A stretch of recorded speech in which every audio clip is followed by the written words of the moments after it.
Something has to be done about Fox's NASCAR production or lack thereof. Also, where should next year's Clash take place? And now that we've seen cars on track, I've updated my preseason power rankings. How's it going, y'all? My name is Eric. Welcome to Out of the Groove. I hope your week is off to a wonderful start. We've got to tie up some loose ends from this past weekend's Clash at the LA Memorial Coliseum. Also, in a few moments, I'll share with y'all my updated NASCAR Cup Series power rankings.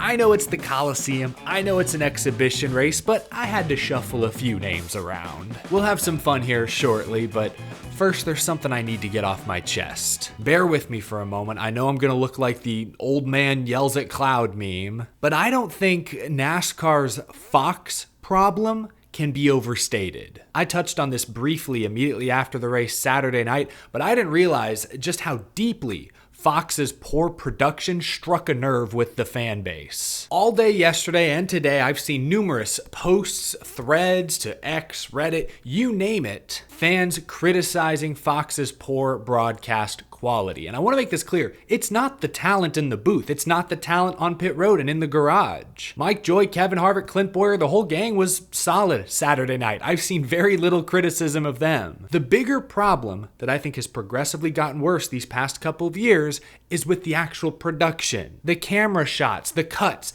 the graphics. They are by and large objectively bad. Immediately after the race Saturday night, I didn't even have to stop and think about it. I turned on this camera and off the top of my head, I pointed out the numerous incidents that Fox cameras straight up missed Saturday night. They didn't see Ricky Stenhouse confront John Hunter Nemechek. They never showed replays of Ross Chastain and Tyler Reddick after the checkered flag. They didn't show what happened to Bubba Wallace in turn 4 of the final lap. They went off the air before they could show Joey Logano confronting Ty Gibbs. Crucial moments of the race, crucial storylines completely missed by Fox and their poor, lackluster production. And what really grinds my gears is that now we know that in some of these cases, there was a camera on the incident. Like NASCAR posted after the race Saturday night, this shot of Ricky Stenhouse confronting John Hunter Nemechek. Not sure if Fox has access to those cameras. My guess is they do. Never showed it on the broadcast. Ryan Pistana posted some raw camera feeds from inside the Coliseum to X. This wide angle right here shows exactly what happened to Bubba Wallace on the final lap and even shows him basically signing off before the checkered flag. Fox never showed that on the broadcast. Pistana also showed this particular camera's view of the final lap. What is this direction? Coming to the checkers, tensions are high, 2, 3 wide. Oh, what?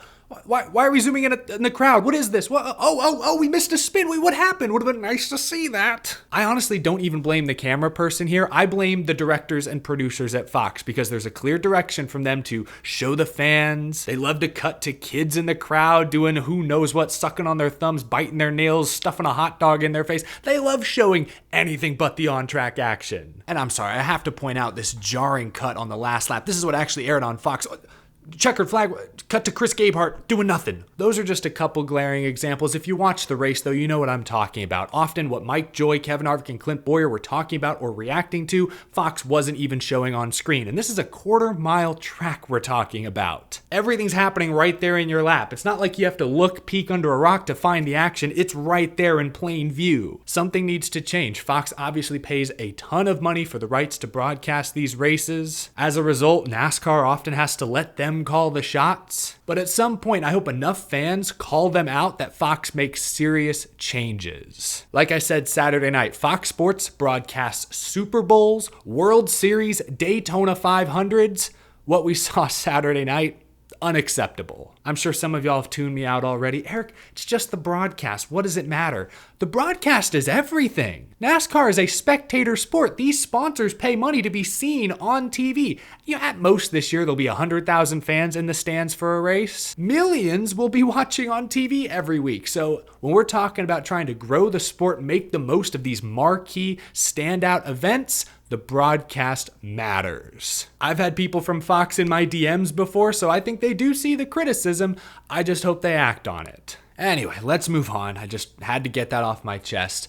Everyone has a different idea of what NASCAR should do with the Clash going forward. One of the more popular ideas I saw on social media yesterday came from Trackhouse team owner Justin Marks. He posted, "We should use it to showcase the grassroots of our sport. Salem, New Smyrna, Wall Stadium, Nashville, Winchester, etc. Climate depending, invest in the track's infrastructure, galvanize the sports foundation, heck of a show. All entries start the main, but produce it at a level that makes it a true promotional event for the TV viewers." From what I could see on social media, a lot of folks agreed with Justin Marks' take. Not everyone loved the, everyone makes the main event. I think, the heat races, qualifying, cutoffs, it adds an intensity that a lot of fans appreciate. But I could also see Justin Marks, a team owner, wanting guaranteed entries. I'm sure he wasn't happy Daniel Suarez missed the show Saturday night. But there was another popular argument making the rounds. Matt Weaver, Sportsnot, grassroots motorsports reporter, also covers NASCAR, covers basically everything with four wheels in America, I'm pretty sure. And he wrote in Sportsnot, I'll link down in the description below, that while NASCAR should go race at grassroots short track venues, quote, "That should be the format for the All-Star race, but not the Clash, which has proven over the past 3 years that it can reach a different demographic and even turn a handful of them into new diehards.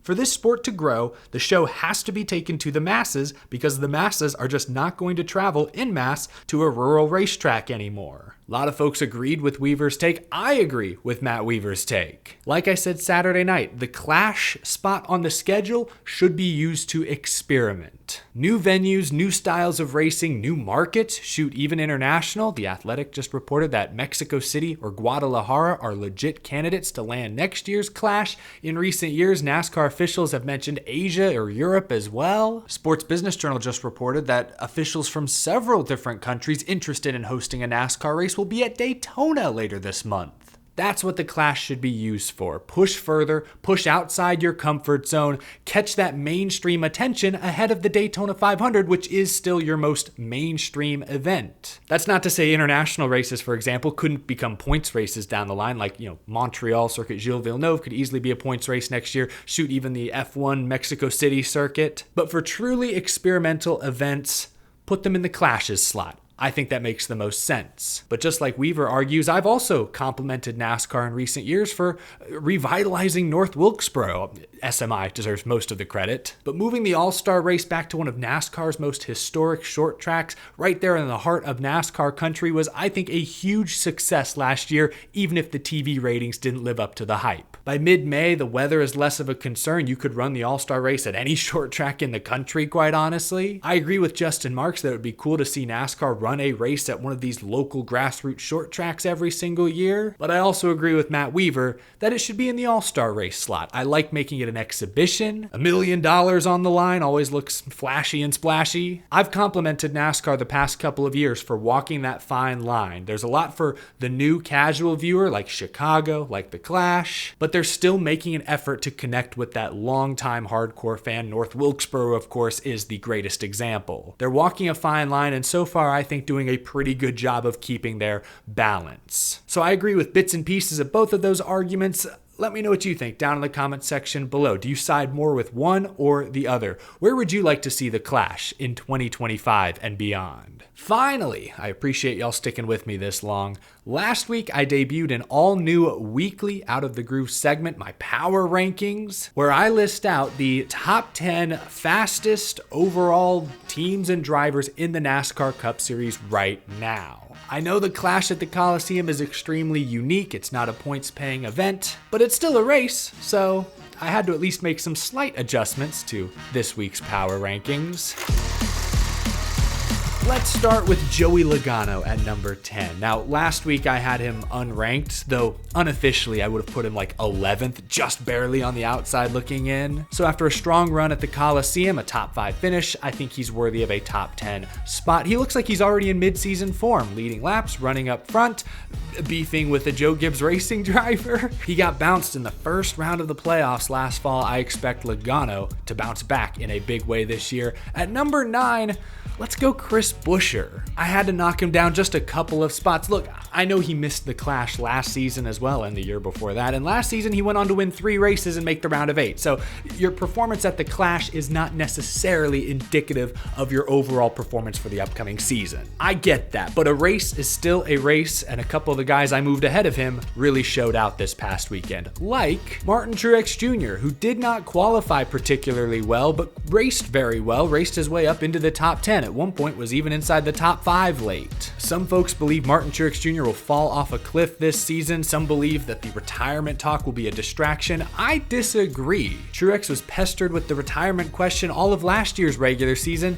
and he went on to win the regular season title. So I still have Truex at number 8. Kyle Busch gets the 7 spot. I had to bump him up a couple places. His 3rd straight podium finish at the Coliseum. Which version of Kyle Busch will we get this season? First half of 2023, Busch was red hot, on fire, won 3 races. But the second half of last season, Kyle Busch was a non-factor. More DNFs, led only 15 laps the final 18 races. Another good run at the Coliseum hopefully means Kyle Busch will get off to another hot start with Richard Childress Racing. At number 6, give me Christopher Bell. I had to bump him down a spot because he missed the main event, shockingly. I can try to make excuses, bad tire strategy, unfavorable qualifying conditions, but at the end of the day, when you've been to back-to-back championship 4s, when your teammates are setting the fastest times in practice and one of them eventually goes on to win the race, you gotta at least make the main event, and Christopher Bell didn't. I still have high expectations for him this year, but I had to knock him down 1 spot. Which means Tyler Reddick at 5 basically gained a position by default.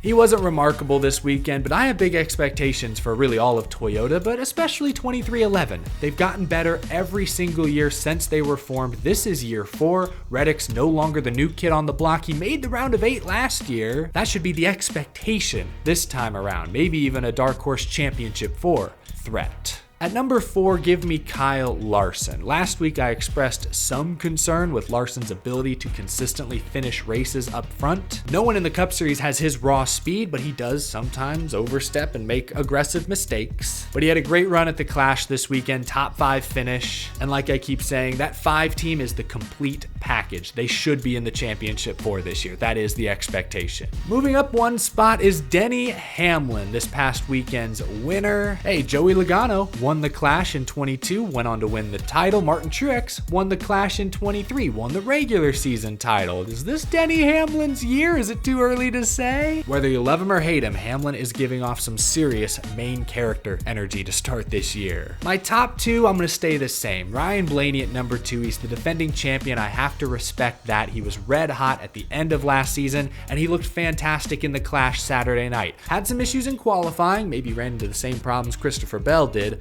but in the main event, he went from 23rd to 3rd in a 150 lap feature. That is extremely impressive. Ryan Blaney at 2, which means once again at number 1, I've got William Byron. He put together a complete 2023 season. Most wins, had the best average finish actually, those final 10 races of the playoffs. Just came up a little short of Ryan Blaney at Phoenix. I expect Byron to be a monster once again this time around. But there you go, my top 10 out of the groove power rankings week 2 edition. Really, this is like week 0. Last week was still the preseason, so that was like week -1. This is an exhibition race, week 0. After the Daytona 500, that will be week 1. I guess it doesn't really matter. Let me know if you agree or disagree with any of my picks. I'll see your responses down in the comment section below. That is gonna do it for this episode, y'all. I know we bounced all over the place, but I appreciate you tuning in. Leave a like on this video if you enjoyed. Subscribe if you're new to the channel and you love all things NASCAR, just in time for the start of the NASCAR season. And a huge thank you to my very generous Patreon supporters. Should have a special guest joining us for tomorrow. Also have a very special announcement regarding Daytona weekend coming up shortly. So I'll see y'all again very, very soon. Have a wonderful rest of your afternoon.